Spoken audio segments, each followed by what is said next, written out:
कहते हैं कि बेटी बचाओ बेटी पढ़ाओ, बेटियों को नंगा करके सड़कों पे घुमाया जा रहा है। ये है बेटी बचाओ बेटी पढ़ाओ। अभी मैं जंतर मंतर पर हूँ। यहाँ पर आप देख सकते हैं आजाद समाज पार्टी चंद्रशेखर आजाद रावण की अगुवाई में यहाँ पर एक सभा हो रहा है। ये सभा इसलिए क्योंकि चंद्रशेखर आजाद रावण के ऊपर गोलियां चली थी और उसके बाद वो बाल बाल बच गए थे, कार से जा रहे थे। यहाँ पर एक छोटी सी बच्ची है निशु, इनसे बात करेंगे क्योंकि ये काफी आजकल वायरल भी हो रही है सोशल मीडिया पर। क्या कहेंगी? सबसे पहले आपका स्वागत है हमारे चैनल पे। जी, मेरा नाम निशु है और मैं गाजियाबाद से आई हूँ।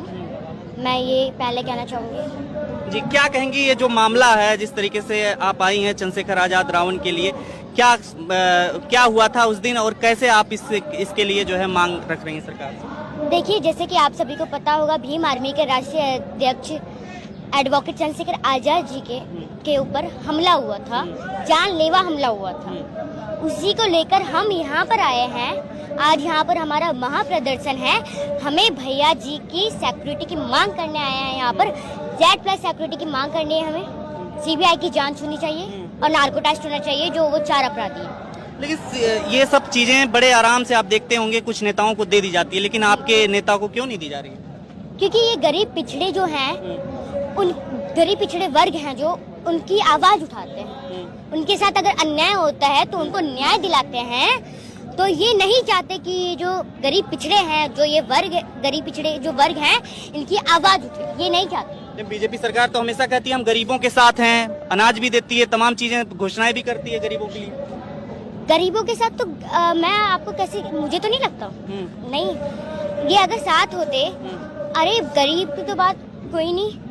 आप बताइए, हमारे भैया जी जो हैं वो कितने बड़े नेता हैं। वो 85% बहुजन है, उनके नेता हैं और उन्हीं के भाई हैं। उनको उन पे जब हमला करवा सकते हैं तब तो हम आम जनता हैं, हमारा क्या होगा?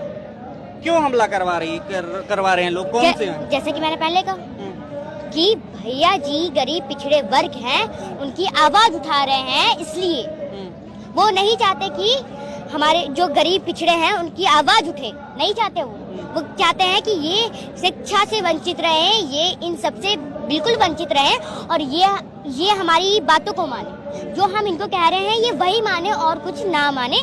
इनका यही है, इनकी सोच जो है वो यही है।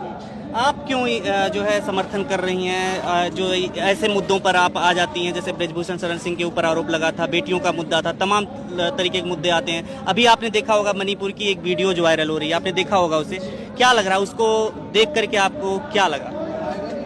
कहते हैं कि बेटी बचाओ बेटी पढ़ाओ, बेटियों को नंगा करके सड़कों पे घुमाया जा रहा है। ये है बेटी बचाओ बेटी पढ़ाओ। इसे कहते हैं हम बेटी बचाओ बेटी पढ़ाओ। बड़ी जो लड़की होती है उसे देवी कहा जाता है और वही छोटी बच्ची होती है तो उसे कन्या कहा जाता है। और इन्हीं को नंगा करके सड़कों पे घुमा रहे हैं। तो अब मोदी जी से कोई एक्शन नहीं लिया गया? अब इन पे कोई एक्शन नहीं ले सकते थे मोदी जी? इनको फांसी नहीं दिलवा सकते थे? मोदी जी ने बोला है लेकिन कि नहीं, अभी बयान आया है मोदी जी का कि उन्होंने कहा है कि ये जो कुछ हो रहा है देश की इसमें बदनामी हो रही है, ऐसे लोग जो कर रहे हैं। तो अगर बदनामी हो रही है, मानती हूँ बदनामी बिल्कुल हो रही है। तुम बेटी को देवी कहते हो, उसके साथ ऐसा कर रहे हो तो बदनामी तो होगी। और जो सरकार है जैसे वो भी बहुत अच्छी है, बहुत अच्छी है। जैसे वो मुझे तो नहीं दिखती वो अच्छी है। जुमला कहते हैं, जुमला है बेटी बचाओ बेटी पढ़ाओ। अगर ये अभी तक ऐसा हो रहा होता, जहाँ तक है ये 1 महीने पहले की बात है, मई की बात है, 4 मई की बात, तो अब तक तो मिल जानी चाहिए थी फांसी या उसे कोई कड़ी से कड़ी सजा मिल जानी चाहिए थी। लेकिन अभी तो एक्शन हो रहा है, इतने दिनों बाद एक्शन हो रहा है। उस समय नहीं पता चला था? अरे अच्छा, उस समय तो उस समय भी जो बीजेपी है उसी का राज था, अभी भी उसी का राज चल रहा है। तो उस टाइम नहीं पता चला उसे? बताइए, उस टाइम उसे पता क्या लग रहा है? सरकार संवेदनशील नहीं लग रही है इस मुद्दे पे, सेंसिटिव नहीं लग रही है? थोड़ा मुझे समझ नहीं आया। मतलब सरकार इस चीज को नहीं करना चाह रही है कि बेटियों के मुद्दे को लेकर के उसको कुछ फायदा लग रहा है क्या इस चीजों को लेकर के? राजनीति करनी है तो बेटी की इज्जत जाए कहीं भी, मुझे मतलब नहीं है। यह है मोदी जी का जुमला, मोदी जी की बात है ये। बेटी जाए कहीं भी, मुझे मतलब नहीं है। चाहे बेटी की इज्जत लूटे चाहे कुछ, मुझे बस अपनी राजनीति करनी है। यह है इनका। मन की बात करते हैं लेकिन वो लंबी अरे भाई कह कुछ भी सकते हैं पर कुछ भी नहीं सकते, ये वही बात है, कहो कुछ भी करो कुछ भी नहीं। लेकिन ये बीजेपी सरकार या मोदी सरकार हमेशा कहती है सारे विपक्ष भ्रष्टाचारी हैं, आपको क्या लग रहा है? जो विपक्ष में आते हैं, जो भी आवाज उठाते हैं, सबसे बड़ा तो भ्रष्टाचारी, सबसे बड़ी तो भ्रष्टाचारी यही है। भारतीय जनता पार्टी भ्रष्टाचारी सरकार है। करनी और कथनी बहुत फर्क है। अरे खुद को तुम देख नहीं रहे हो, दूसरों पे बोल रहे हो। खुद को पहले सही करो, उसके बाद दूसरों पे उंगली उठाओ। पहले खुद को सही करो, उसके बाद दूसरों पे उंगली उठाओ। मोदी जी अपने आप को नहीं देखते कि मेरी सरकार कितनी भ्रष्टाचार है, दूसरों पे देख रहे हैं, हाँ ये इतनी भ्रष्टाचारी है, हाँ ये इतनी भ्रष्टाचारी है। बेटी बचाओ बेटी। क्या लग रहा है अब एक्शन होगा ऐसे मामलों पर? मोदी सरकार जो 56 इंच का सीने का दावा करते हैं, देखिए एक्शन तो होगा, क्योंकि हमारी जो भीम आर्मी है किसी भी बेटी के साथ अगर अन्याय होता है तो उसे न्याय दिलाने की पूरी कोशिश करती है। तो ये मोदी जी हैं, इनको एक्शन लेना पड़ेगा, इस पे लेना पड़ेगा। बोला है तो करेंगे। देखो अगर नहीं, एक बात है, इन्होंने सबके सामने कहा है, पूरे भारत के सामने कहा है, ऐसा तो करना पड़ेगा, करेंगे, बिल्कुल करेंगे। अगर नहीं किया तो इनके पैरों में हम इनको झुका देंगे। हमारी बेटी जो हमारी बहनें हैं, इनकी इज्जत खुले आम लुट रही है, और ये मोदी जी हैं, इनका जुमूला है बेटी बचाओ बेटी पढ़ाओ। ये कुछ नहीं देख रहे हैं अब। 24 दिन को उठा के फेंक देंगे। जहाँ से लाए थे ना 2014 में, जहाँ से लाए थे ना 2024 में वही पटकना है। लेकिन तो कह रहे हैं मोदी, अब की बार मोदी सरकार का पिछली बार भी नारा लगा था, इस बार भी कह रहे हैं मोदी को तो कोई हटा ही नहीं सकता है। हटा क्यों नहीं सकते?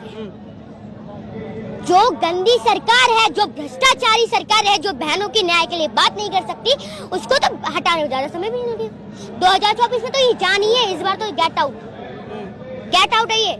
इस बार जहाँ से आई थी ये, वहीं पर इसको पटकना है, मतलब पटकना है। आप जैसे पढ़ाई करती होंगी, क्या किस क्लास में पढ़ाई? 7th में पढ़ाई करती हैं आप। जो है एक मतलब आपको ये कहते हैं कि कोई ऐसे लोगों को पॉलिटिक्स में आपका इंटरेस्ट होगा, पॉलिटिक्स में, ये इसलिए बोल रही हैं या फिर आपको लग रहा है कि समाज में और भी चीजें चल रही हैं? जी मैं मानती हूँ, क्योंकि देखिए जिस तरह की मैं एक मिशन पे चल रही हूँ वो पॉलिटिकल्स में आती है, बट थोड़ा जो मेरा इंटरेस्ट है वो मैं सच कहूँ तो एसएसटी में, एसएसटी तो एक वही हो गया पॉलिटिकल, उसमें मेरा थोड़ा कम है, बट मैं उसमें अपना पूरा जो जोश है, मतलब जो भी पूरा फोकस उसी पे करूँ, क्योंकि मैं इसी लाइन पे चल रही हूँ।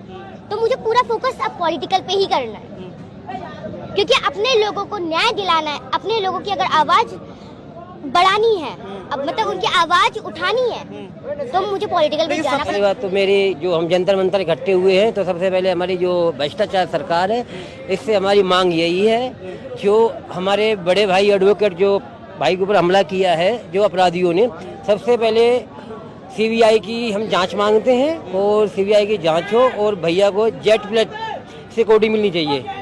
और बाकी लेकिन इतनी भीड़, इतनी सारी चीज यहाँ पर क्या कवरेज मिल पा रहा है? क्योंकि मैंने इसलिए बताया सीमा हैदर, क्योंकि उस मुद्दे को टीवी पर लगातार आप देख रहे होंगे दिखाया जा रहा है। ये गोदी मीडिया दिखाती है, गोदी मीडिया के पास कोई वो मुद्दा ढूंढना चाहती है। आप देख रहे हो किसी भी चैनल पे देख लीजिए, जो गोदी मीडिया है वो सीमा हैदरी की न्यूज चल रही है।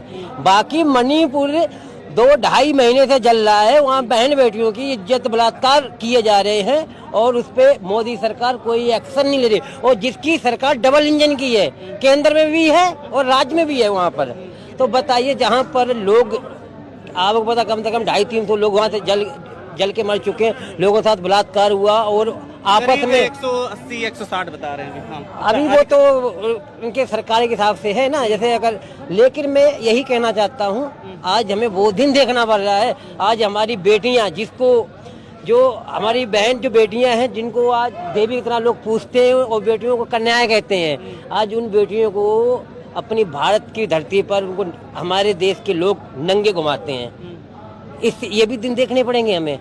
और ये जब ये सरकार आई है भ्रष्टाचार, ये सिर्फ हम अपनी गद्दी के लिए, अपनी रोटी सेकने के लिए हम लोगों को सिर्फ बढ़ाना सोचती है। अभी 2019 में आया था, कहने का मतलब वो एक क्या बाबा नहीं था जो काना, क्या नाम था, रामदेव, उसको लेके आया था, कह रहा था 35 रुपए पेट्रोल दिलवाऊंगा। भाई कितने रुपए पेट्रोल है आप बताइए? 35 रुपए पेट्रोल मिल रहा है आपको। आज ये कभी ये आ गया, कहते हैं जो पाखंडी धीरेन्द्र शास्त्री वाले, ये जो हिंदू राष्ट्र का मतलब क्या है? अरे ये इनके घर में ये खुद अपनी बहनों मुसलमानों को भी आ रहे हैं। नहीं, ये तो झूठी खबर थी। खैर, कौन भैया आप बताइए। अब मैं आप बताइए कितने बीजेपी के नेता को बता दें जिनकी लड़कियां भी आई हुई हैं, मतलब कितनी बता दूं आपको। कहने का मतलब ये सिर्फ जो हम समाज, जो छोटा समाज है, जो मीडियम समाज के लोग हैं, उनको आपस में सनातन संस्कृति को बस बढ़ावा दे रहे हैं। क्या है ये, हम तो नहीं जानते। ये जो वेद है, जो वेद कहते हैं, जो संस्कृति है, ये क्या है बताओ ना। इससे आप क्या समाज में लाके आपसे अभी हिंदू राष्ट्र की मांग कर रहे हैं, तो मैं कहता हूँ एक गाँव बनाओ, वहाँ देखिए आप हिंदुओं के लिए क्या करते हो, क्या लोगों को क्या दे सकते